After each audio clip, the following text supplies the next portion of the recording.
Angela Merkel urges Britain to stick to Brexit schedule after Theresa May's election upset.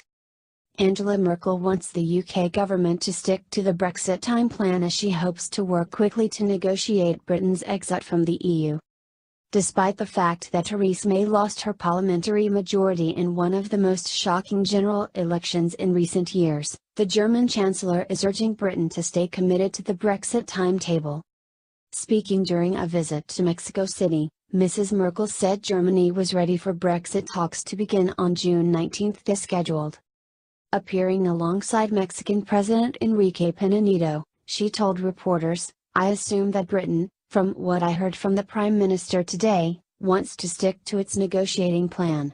We want to negotiate quickly, we want to stick to the time plan, and so at this point I don't think there is anything to suggest these negotiations cannot start as was agreed."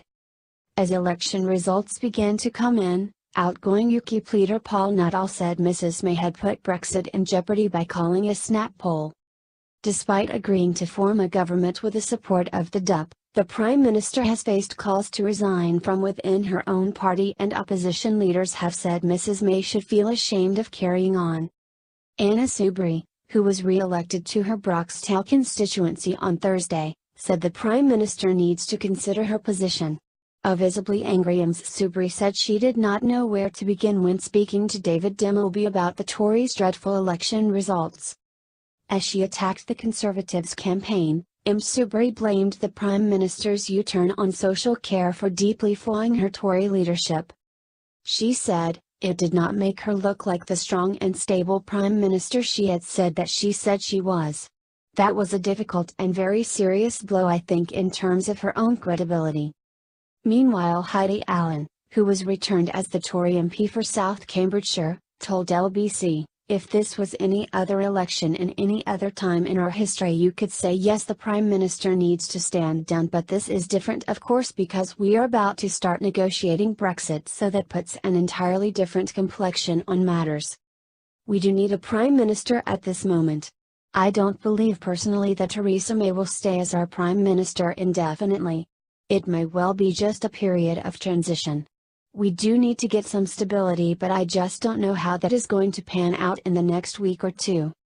Mrs. May has also been criticized by European leaders after the election weakened her position as Prime Minister. Manfred Weber, MEP and chairman of the European People's Party Group, wrote, "Our position is clear. We want good relations with the UK, but Brexit means leaving the EU and the advantages that go with it." But he also tweeted, "EU is united, UK deeply split." PM May wanted stability but brought chaos to her country instead. The clock is ticking for Brexit. Therefore the UK needs a government soon. The date for the beginning of negotiations is now unclear. Meanwhile, Brexit negotiator Michel Barnier hinted he doesn't believe negotiations will go ahead on schedule, with just days until talks are scheduled to start. He tweeted, "Brexit negotiations should start when UK is ready, timetable and EU positions are clear. Let's put our minds together on striking a deal." Thanks you for watching.